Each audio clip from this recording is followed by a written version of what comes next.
സൗദിയിലെ ഏറ്റവും വലിയ എണ്ണ ശുദ്ധീകരണശാലകളിലൊന്നായ അരാംകോയുടെ റാസ് തനൂറ റിഫൈനറിക്ക് നേരെ ആക്രമണം ഇറാന്റെ ആക്രമണ ശൈലിയിൽ വരുന്ന മാറ്റമായിട്ടായിരുന്നു വിലയിരുത്തപ്പെട്ടത്. അമേരിക്കൻ താവളങ്ങൾ വിട്ട് എണ്ണ ശുദ്ധീകരണശാലകളെ ഉൾപ്പെടെ ഇറാൻ ലക്ഷ്യം വെക്കാൻ ആരംഭിച്ചിരിക്കുന്നു എന്നതിനുള്ള മുന്നറിയിപ്പായിട്ടായിരുന്നു അതിനെ പാശ്ചാത്യ മാധ്യമങ്ങൾ വിലയിരുത്തിയത്.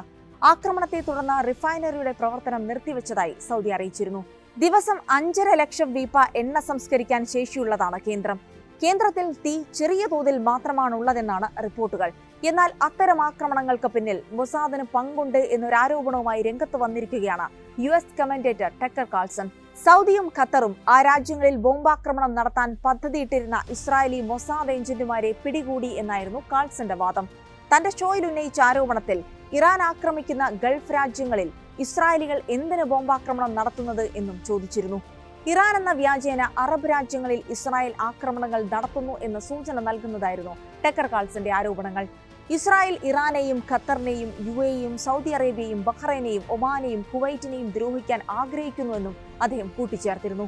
ഇറാനെതിരെ അറബ് രാജ്യങ്ങളെ തിരിക്കാൻ ഇസ്രായേൽ സൈന്യത്തിന്റെ കുടില ബുദ്ധിയിൽ വിരിഞ്ഞ നീക്കങ്ങളുടെ ഭാഗമാണോ അതെല്ലാം എന്നാണ് കാൾസന്റെ ആരോപണത്തിന് പിന്നാലെ സമൂഹ മാധ്യമങ്ങളിൽ ഉയരുന്ന ചോദ്യം.